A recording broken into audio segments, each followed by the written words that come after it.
So the new figures on more absentee ballots than ever before, more provisional ballots than ever before. More provisionals counted. Counted, rather. Yes. Yeah, we were programs we put in place for early absentee ballots was successful in that we had more people vote early, which meant that reduced the potential for lines on election day, which is what early voting is supposed to be all about. So we feel good about the progress we made there, and we feel good also about the progress that we made on provisional ballots, because the work that we did up front and the simplification of that process led to more provisional ballots, or a higher percentage of provisional ballots being counted than were in the past elections. So the reforms that we have put in place are incrementally making things better, and it was something that was nice to be able to share with this group today. How do you tackle the problem of uniform hours? Well, you know that it's really, I have the ability to set uniform hours under the present law, but it would be better if we could find a bipartisan compromise for the legislature to just put it in code. All right, because when one person does it, we don't have the buy-in that a bipartisan process in the legislature would represent for our elections process, and I would prefer to see it happen that way. Uniform hours, though, you've got some counties that say that's not fair to them, that the hours that work in one county don't work in our county, and we want to set our own hours. But the problem is that it's about the voter, it's not about the county. Why should Jill Jones in one county be treated than Jill Jones in another county? She should have the same access to voting in Delaware County as she does in Franklin County. And it's about the fair treatment of the voter.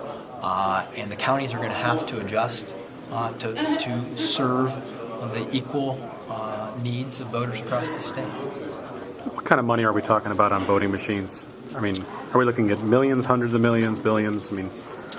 Well, nationwide, you're talking billions of dollars, $2 or $3 billion.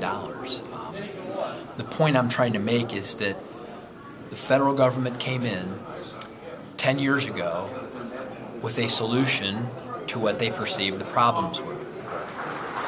But if you were walking around right now with a 10-year-old laptop, people would say, it's kind of out of date. Well, by the time we get to the next presidential election, that 10-year-old laptop will be a 14-year-old laptop, and it will be more likely to have breakdowns, it will be more likely to have maintenance problems, and if we're going to continue to improve the customer service, these local counties don't have the money to replace all these machines. If the federal government wants to mandate this, as they have, then they should come up with the money to fully fund what they wanted us to do, or they should eliminate the mandate and allow counties to find the most cost-effective solutions for their problems.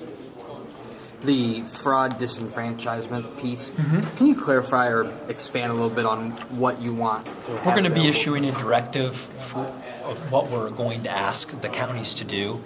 But basically what we want them to do is that if people are aware of a situation where they have evidence of fraud or evidence where someone was disenfranchised, we want to give them a forum for providing substantiated evidence that those things happened. Because in any case, it should be resolved, it should be investigated, it should be reviewed, and if it's a case of fraud, then we need to prosecute it and provide that as a deterrent for future elections. If it's a case of where somebody has been denied the opportunity to vote, we need to find out what happened there and make sure that it never happens again. What do you mean by substantiated, though? Well, you can't say I heard from a guy that I saw who had got an email that said this happened. We need to have actual firsthand evidence of these kinds of things happening, because we can't prosecute a chain email. Right. For something like disenfranchisement, is that like firsthand someone's word saying what happened? Well, if you come in and you provide evidence that it happened and how it happened, we just want to know. We hear people say a lot of things, but again, on all these fronts, rumors. We can't investigate a rumor. We have to have some solid information to investigate these claims so that we can make it better if indeed these circumstances arose.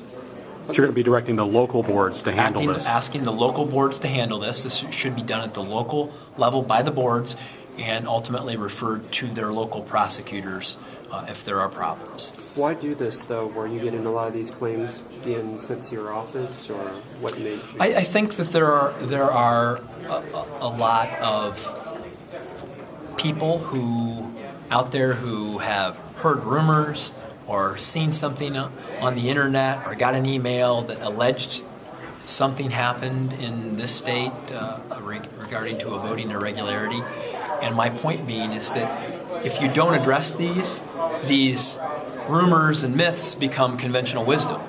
And so what we have to do is to make sure that we're dealing in the world of fact and that we have evidence one way or another, and that we resolve any outstanding issues as it relates to a disenfranchisement or a fraud case. Are there going to be cost concerns for the boards to do that work? No, we don't think that there is anything inherently costly about doing this. You can do this in the course of your normal Board of Elections meeting, and then it would be referred.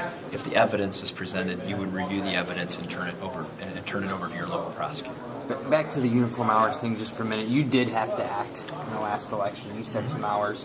They were probably a little bit earlier than maybe some of the some Democrats in urban areas wanted, but they were later than some of the rural Republican areas wanted.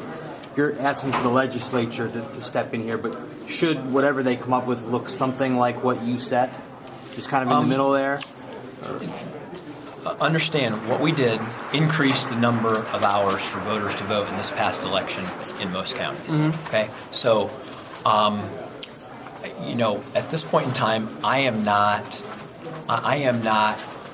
dead set on any schedule. Mm-hmm. If you're going to be willing to compromise, you should be willing to sit down with people and talk through these things, not from the standpoint of what benefits a Republican or what benefits a Democrat, but in the standpoint of, given the resources that the boards have, given that we have rural and urban districts, what can we agree on that makes sense, where voters have ample opportunity to vote, and that the boards also have ample time to prepare to run an election on election day, and that everything goes smoothly and that the integrity of the election can be upheld. And I am willing to work with reasonable people who want to have a rational conversation about that and come to a bipartisan compromise on it. Why is 2013 going to be the year, out of all the years that we've been talking about redistricting, why is this going to be the year? You know what? I will tell you that I'm not going to give up on it. I'm going to spend a lot of this year working on this, and I believe that you have a Senate president. There's two things that happen. First, we got a plan passed on a bipartisan vote in the last days of the last General Assembly, and the Senate president said that he's going to make it a priority. I think that's the first time a legislative leader other than myself has said that, and so I was really enthused by that. And I believe that ultimately Bill Batchelder is a man who understands history and understands that this is his last opportunity as Speaker to leave an imprint on where we go, and I believe he cares about this democracy, and that ultimately he too will embrace a solution. And frankly, there's every reason to be optimistic that we're going to get this done. And then when you throw in the fact that I think that given the way things have gone in Washington and the level of just despair that a lot of people have about government working, the idea that you could pass a bipartisan redistricting reform plan that would make districts competitive and really allow the people to reclaim their democracy is something that any political person should put their name on and say, see, I'm trying to do something that makes this place better. And I think that there will be momentum for that. Do you think districts should be redrawn before 2021? I think that it's done every 10 years, and that should not be an issue that's allowed to stand in the way of a bipartisan compromise. That issue was just rejected at the ballot by the voters. I think that Republicans and Democrats in the legislature will never agree on it, so they shouldn't worry about it. And if somebody wants to change it, well, they can go do another ballot initiative, gather the signatures, and put that question to the voters at the same time if they choose to do so. All right? Thank you. Thanks.